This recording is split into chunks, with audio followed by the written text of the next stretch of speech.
Bonsoir, chers amis. Nous allons continuer aujourd'hui avec les notions de limite et de continuité. Et par exemple ici, et voici une courbe, d'accord? La représentation graphique d'une fonction. OK? Et nous allons considérer un point. Par exemple, si je considère ce point-là, un point x0 sur l'axe des x, OK? Ce point-là, si on trace une droite verticale qui coupe la courbe en un point quelconque, d'accord? Eh bien, cette distance-là,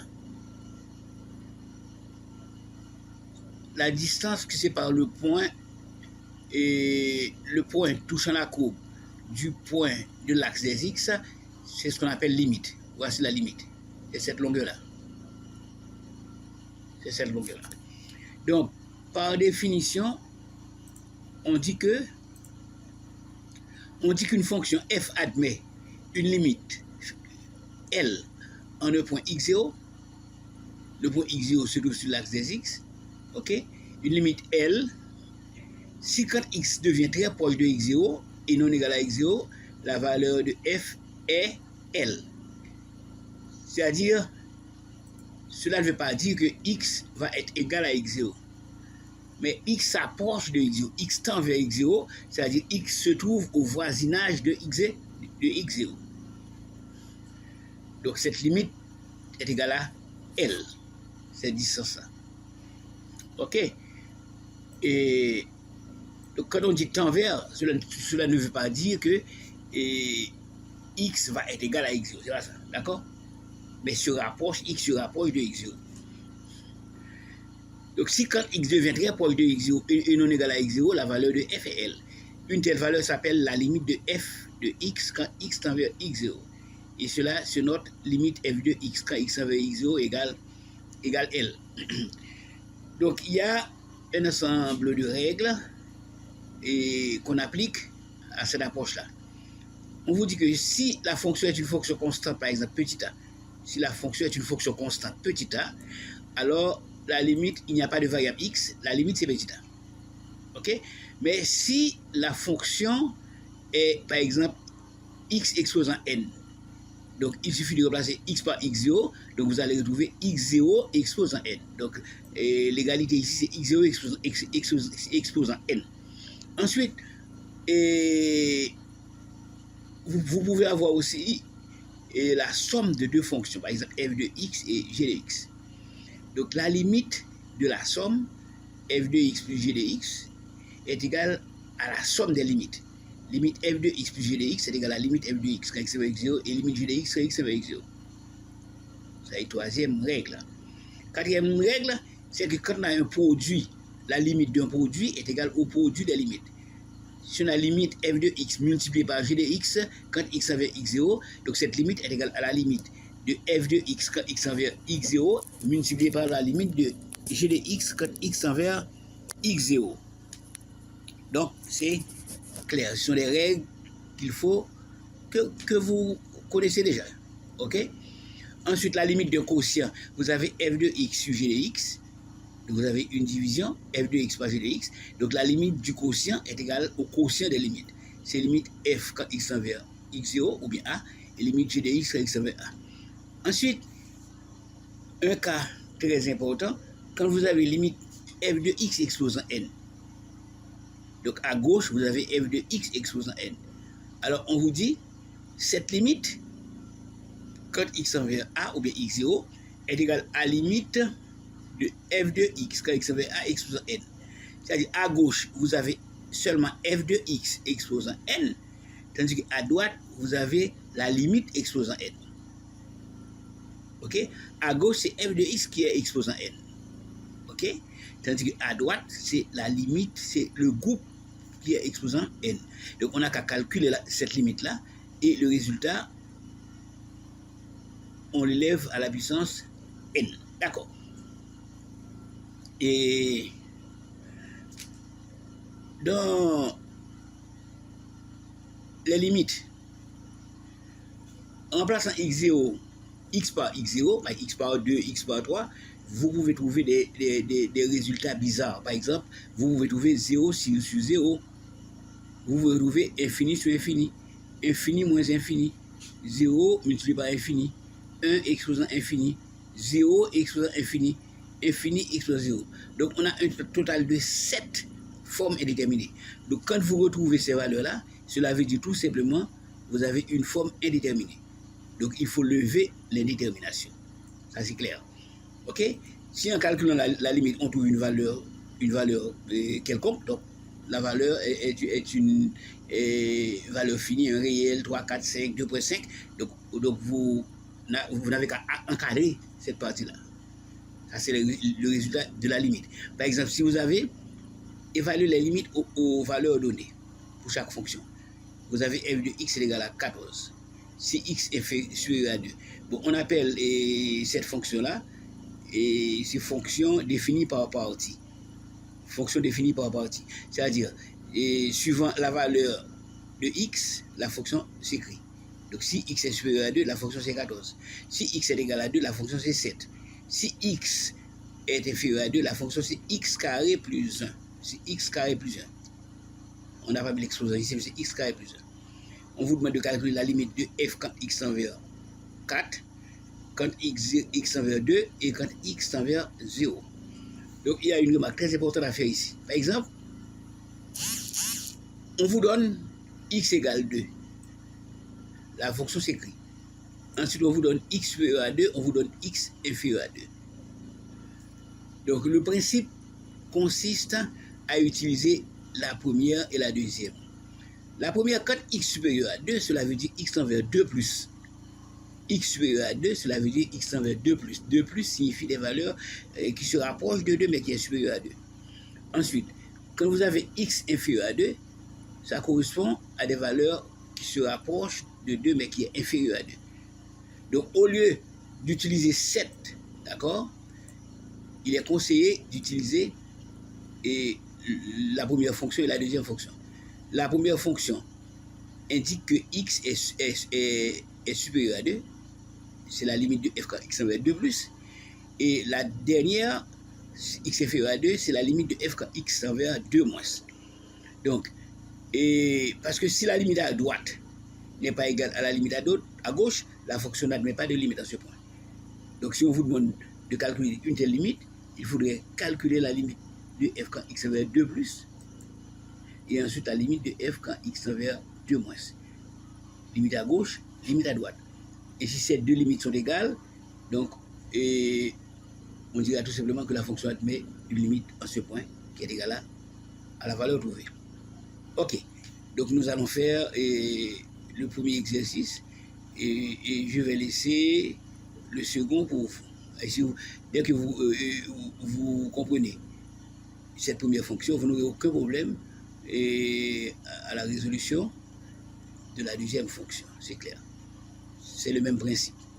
Okay? Mais il faut toujours surveiller, quand on vous donne une valeur, est-ce qu'on ne donne pas d'autres valeurs telles que x inférieur et x supérieur? C'est-à-dire, on vous donne des possibilités à calculer des valeurs. Et la limite de f quand x tend vers 2 plus et la limite de f quand x tend vers 2 moins. Ok, ça c'est la meilleure possibilité, le meilleur choix. On calcule la valeur quand x tend vers 2 plus et on calcule la valeur quand x tend vers 2 moins. Cependant, dans certains cas, il n'est pas du tout facile de faire ça parce qu'on ne vous donne aucune possibilité. Ok? Mais il faut tout simplement vérifier dans les différentes fonctions, est-ce qu'on ne donne pas cette valeur. Par exemple, ici, on vous donne x inférieur à 2. Voici x inférieur à 2. Ok, ensuite, on vous donne ici x supérieur à 2. Donc, il est tout à fait normal pour la valeur 2, il faudrait calculer la limite quand x est vers 2 moins et quand x est vers 2 plus. Ensuite, pour x tend vers 1 également, il y a la même possibilité. On vous donne x inférieur à 1, cela veut dire 1 moins. Et on vous donne ici x supérieur à 1, cela veut dire 1 plus. Ok? Donc, c'est la même valeur. Donc, nous allons faire ça ensemble.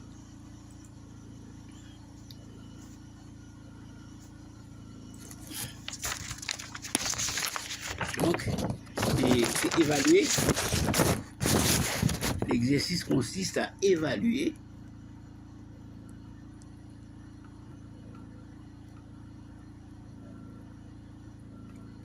la limite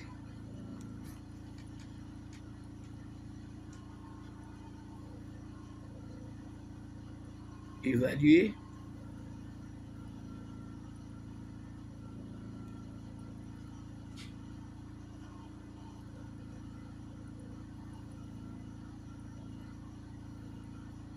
la limite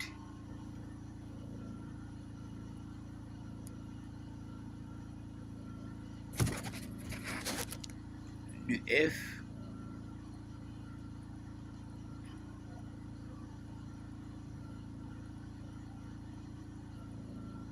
dans le cas suivant. Dans le cas suivant.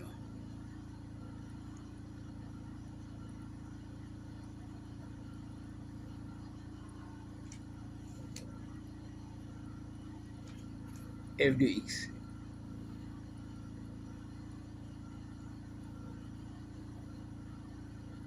f de x est égal à 14. Si x supérieur à 2.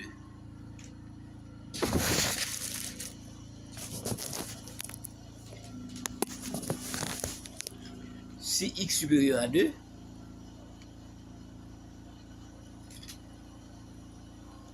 ensuite limite avec f de x égale à 7 si x égale 2, et limite x carré plus f de x égale à x carré plus 1 si x inférieur à 2. Si x est inférieur à 2,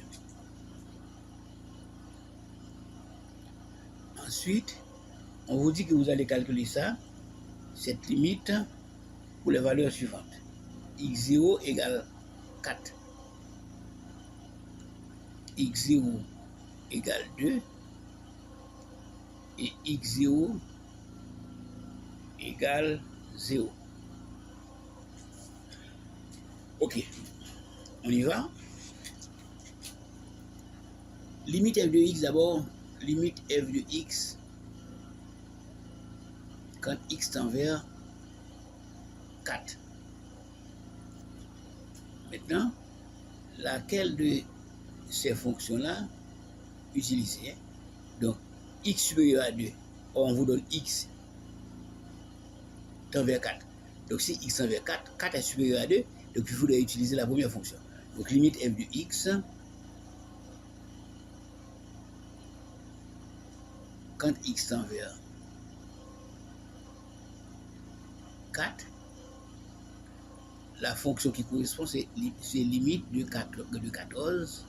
C'est f de x égale 14 quand x tend vers 4. Donc c'est une fonction constante. Donc on retrouve 14. Aucun problème. Maintenant, on vous donne limite quand x tend vers 2. Donc c'est au niveau de cette valeur-là qu'on a le problème qu'on vient d'exposer. On vous donne 2 plus, on vous donne 2 moins. 2 plus correspond à 2 supérieur à 2 et 2 moins correspond à inférieur à 2. C'est-à-dire à gauche de 2 et à droite de 2. Donc au lieu d'utiliser x égale 2, d'accord, on va utiliser ces deux-là. Et si ces deux limites sont égales, on dira que la fonction admet une limite à ce point. Mais si les deux limites sont distinctes, on dira tout simplement que la fonction n'admet pas de limite en ce point. Ok, d'abord, x égale 2. Ensuite, x égale 2. Donc, limite f de x, quand x tend vers 2, je dirais 2 plus avant, 2 plus. 2 plus est supérieur à 2. Donc, c'est la limite de 14 quand x tend vers 2 plus. Et ça donne encore 14. Ok? Ensuite, limite f de x quand x tend vers 2 moins. 2 moins, cela veut dire à gauche de 2. Cela est égal à la limite de x carré plus 1 quand x tend vers 2 moins. Ça donne 2 moins au carré plus 1. Ça donne 5. 2 moins en principe n'est pas égal à 2, c'est inférieur à 2. D'accord? Mais c'est tellement proche de 2, donc on peut dire 2 moins au carré, ça donne 4, 4 plus 1 égale 5. Donc, f n'admet pas de limite en ce point. F n'admet pas de limite en ce point.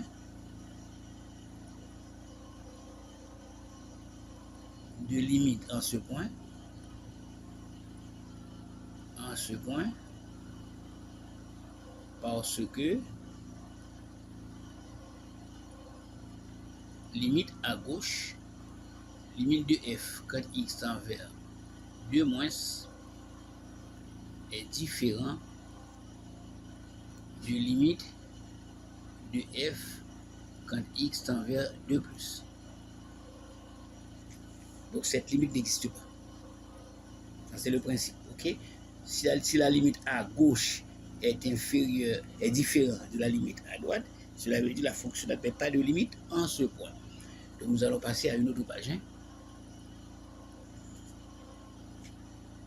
Ok, maintenant c'est x0 égale 0. x0 égale x égale 0. Bon, qu'en est-il de x égale à 0? Ok, quelle est la fonction qui correspond à cette valeur-là? La première fonction c'est pour x supérieur à 2. La deuxième fonction c'est pour x égale 2. Et la troisième c'est pour x égale inférieur à 2. Or 0 est inférieur à 2. Alors c'est la troisième fonction qu'il faudrait utiliser. Donc limite f de x. F de x quand x tend vers limite f de x quand x tend vers 2 moins quand x tend vers 0 est égal à limite de x carré plus 1 quand x tend vers 0. Donc ça donne 0 au carré plus 1, ça donne 1. 0 au carré plus 1, ça donne 1. Ok, on peut encadrer limite f de x quand x tend vers 0 égale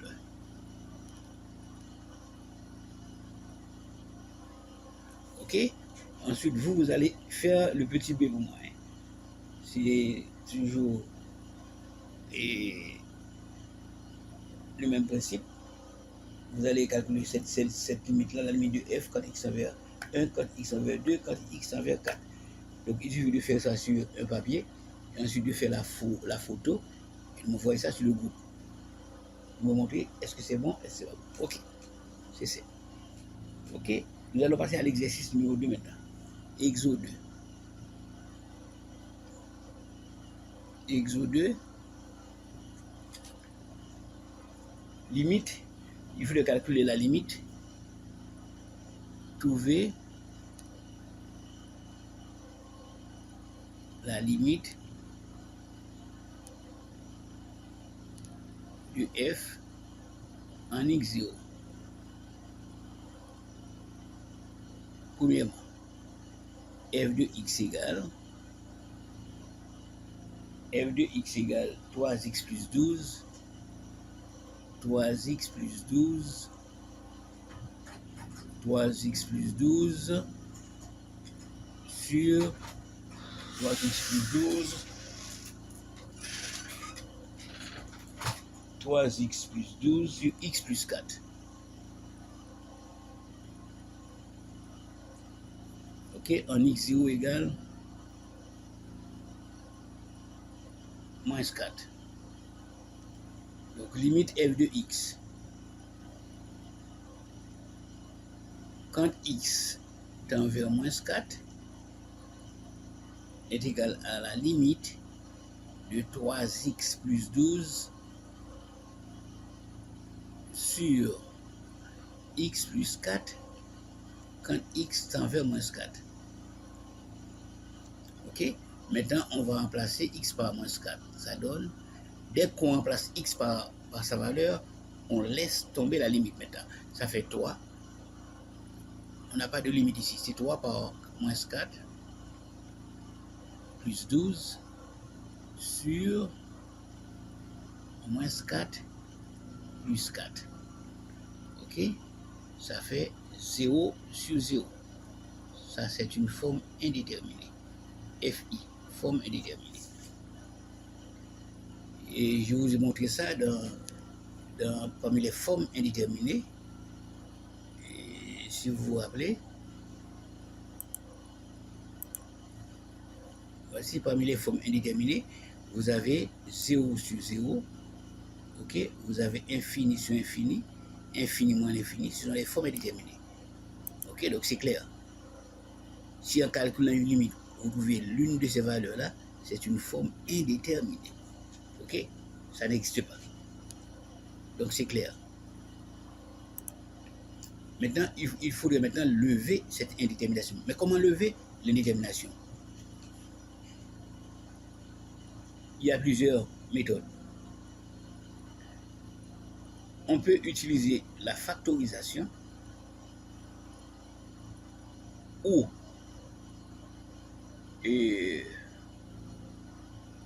la règle de l'hospital pour ce type d'indétermination. Quand vous retrouvez 0 sur 0, vous pouvez utiliser soit la factorisation, soit la règle de l'hospital. Ok? Donc nous allons utiliser la règle de la factorisation parce qu'on avait déjà utilisé ça et quand on devait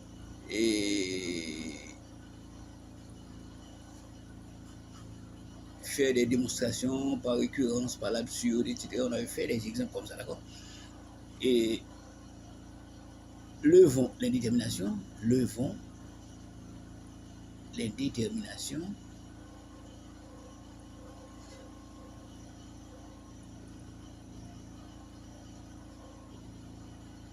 par factorisation. Le numérateur, c'est simple factorisation.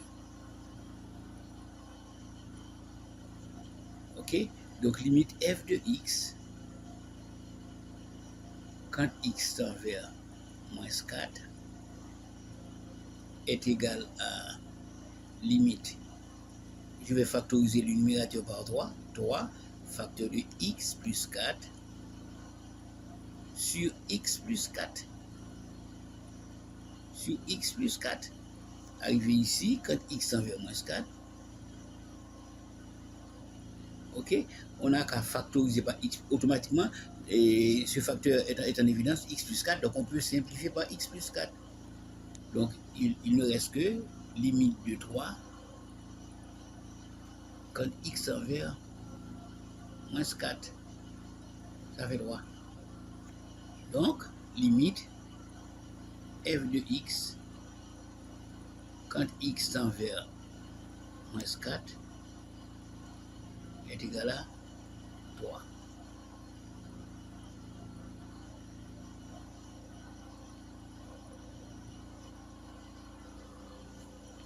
Limite f de x quand x tend vers moins 4 est égal à 3. Donc c'est simple, c'est tout. Hein? Nous allons utiliser l'exercice numéro 2 maintenant. Nous allons faire ça ensemble. Page suivante. Petit b. Solution petit b.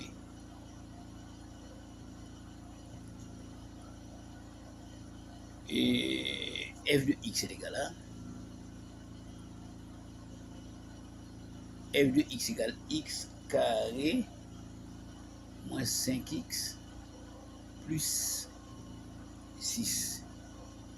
Le tout divisé par 2x carré plus x, 2x carré plus x moins 10. Et avec x0 égale à 2. Avec x0 égale à 2. Ok. Allons-y. limite f de x, quand x tend vers 2, c'est la limite de x carré, je remplace f de x par sa valeur, moins 5x plus 6 sur 2x carré plus x, 2x carré plus x moins 10, quand x tend vers 2. Ok? Donc, je vais remplacer x par 2, et ça fait 2 au carré, moins 5 par 2, plus 6. Le tout sur 2 par 2 au carré, plus 2, moins 10. Donc ça donne 4. Moins 10 plus 6 sur 8 plus 2 moins 10. Donc ça donne 0 sur 0. Encore une autre forme indéterminée. D'accord? Et il s'agit ici d'une forme indéterminée. Levons les déterminations de la même manière par factorisation. Levons l'indétermination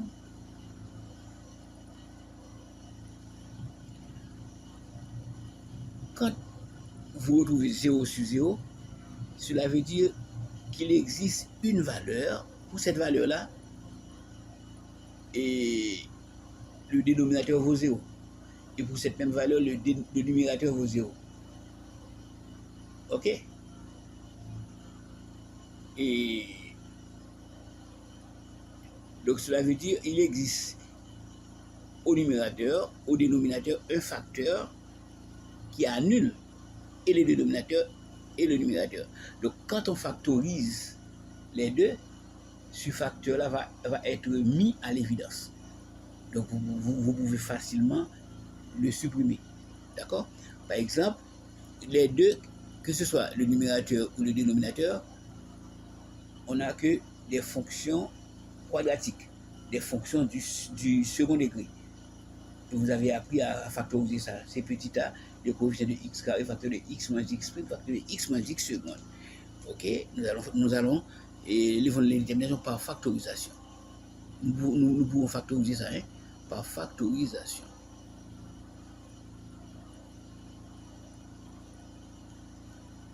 Et on y va.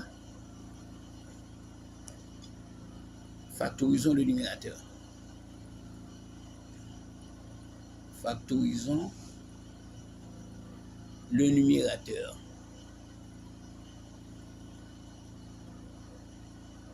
Factorisons le numérateur. Donc c'est x carré moins 5x plus 6. Ok? Je pose égal à 0. Ensuite, si je calcule delta, ça me donne b de moins 4ac, c'est moins 5 au carré, moins 4 ac, qui est égal à 6, ok? Ça me donne 25 moins 24. 25 moins 24 égale 1. Ça donne 1. Donc racine de delta, c'est 1. Donc x' égale moins b moins racine de delta sur 2a. Ok? Ça fait moins b, ça fait moins 5, ça fait 5.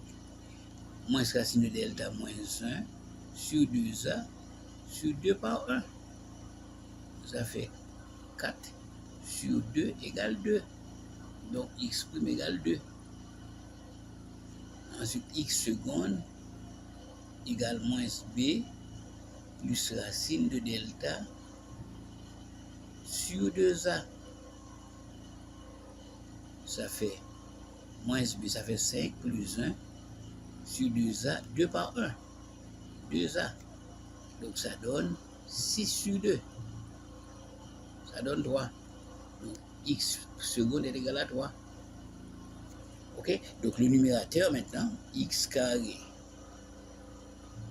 moins 5x plus 6 peut se mettre sous la forme A, le coefficient de x carré qui est 1, facteur de x moins x prime moins x moins 2, facteur de x moins x seconde, x moins 3. Donc c'est x moins 2, facteur de x moins 3. Facteur de x moins 3. Maintenant, nous allons factoriser le dénominateur. Une autre page, factorisons le dénominateur. Factorisons le dénominateur.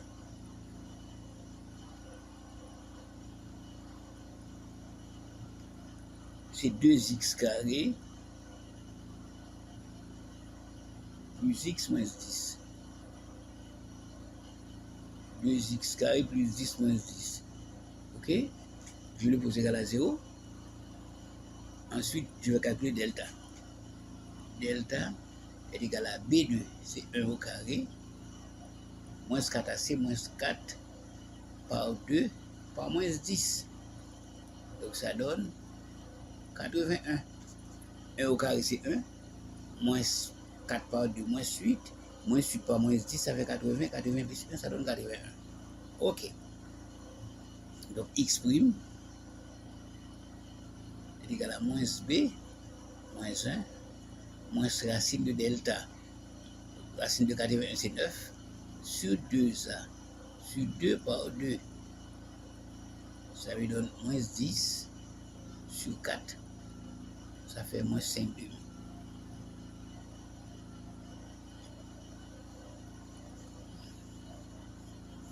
Ensuite, x seconde égale moins b plus racine de delta sur 2a. Ça fait 8 sur 4. Ça donne 2. OK? Donc, le déno peut se mettre sous la forme. Le déno peut se mettre sous la forme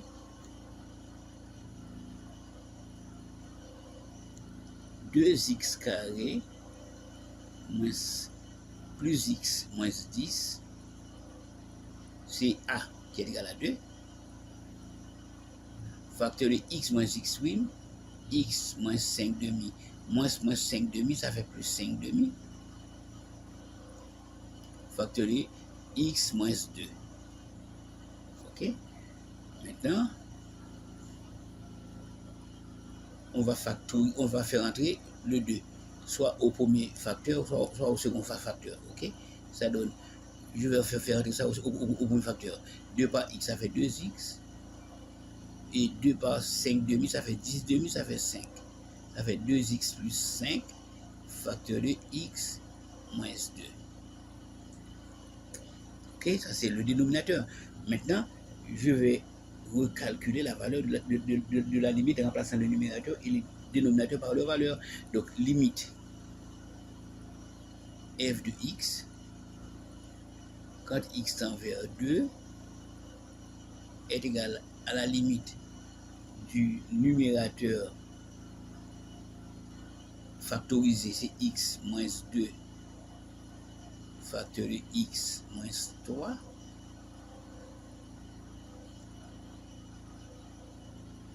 le tout divisé par le dénominateur factorisé, 2x plus 5, 2x plus 5, facteur de x moins 3. 2x plus 5, facteur de x moins 2. Facteur de x moins 2. Donc voici le terme qui annule les deux. Et le numérateur et le dénominateur, c'est 2, x moins 2. Quand on va x par 2, ça va être 2 moins 2, 0. Ça va être 2. Donc on peut simplifier par ce terme-là. À ce moment-là, on ne va plus avoir 0. Donc, limite, quand x tend vers 2, ça va être égal à x moins 3 sur 2x plus 5. Ok? Je remplace x par 2, ça fait 2 moins 3 sur 2 par 2 plus 5. Donc cette limite est égale à moins 1 sur 9. 4 plus 5, ça fait 9. Donc limite f de x. Limite f de x. Quand x tend vers 2 est égal à moins 1 neuvième. Moins 1 neuvième. Donc c'est simple. Il n'y a rien de difficile. Ce sont des notions connues. C'est une sorte de révision qu'on est en train de faire ensemble. Ensuite, et je vous ai dit que vous pouvez lever l'indétermination soit par factorisation ou soit par la règle de l'hospital. La règle de l'hospital, c'est simple. Que dit la règle de l'hospital? Que dit la règle de l'hospital?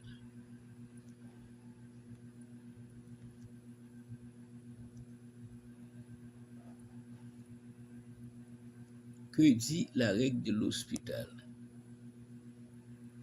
Si l'indétermination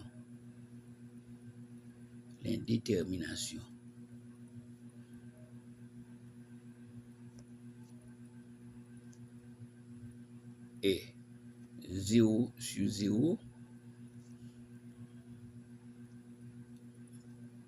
la limite de f, pas la limite de f, c'est-à-dire, et on peut lever l'indétermination, on peut lever l'indétermination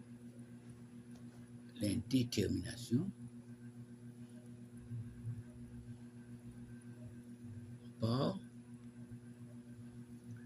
limite de f quand x tend vers x0 est égal à limite de la dérivée du numérateur n' sur la dérivée du dénominateur d' quand x tend vers x0. Voici la règle de l'hospital. Mais on ne peut pas utiliser ce principe pour n'importe quel type d'indétermination. C'est indétermination 0 sur 0. Ok? Donc limite et x carré moins 5x plus 3 plus 6 sur 2x carré plus x moins 10 quand x tend vers 2, cette limite est équivalente à la limite dérivée numérateur, c'est 2x moins 5, dérivée dénominateur, c'est 4x plus 1 quand x tend vers 2. Ok? Donc ça donne, je remplace x par 2, ça fait 2 par 2, moins 5 sur 4 par 2, plus 1. Donc ça donne 4 moins 5, ça fait moins 1. 4 fois 2, 8, plus 1, 9, moins 1 neuvième. Donc limite f de x quand x tend vers 2 est égal à moins 1 neuvième. Ok. Donc, il y a d'autres limites. Donc, je vous laisse le soin de faire ces limites-là. Ok? Quand vous aurez fini, donc vous pouvez faire la photo. Ok? Et m'envoyer ça sur le groupe WhatsApp. Il n'y a aucun problème. Et donc, je vais vous envoyer ce feuille-là où il y a plusieurs limites à faire. Donc, vous pouvez le faire. Il n'y a aucun problème. Ok? Donc, c'est juste une introduction, une initiation si vous voulez, et la prochaine fois on fera d'autres choses plus difficiles, d'accord? Donc le Seigneur vous bénisse, à la prochaine.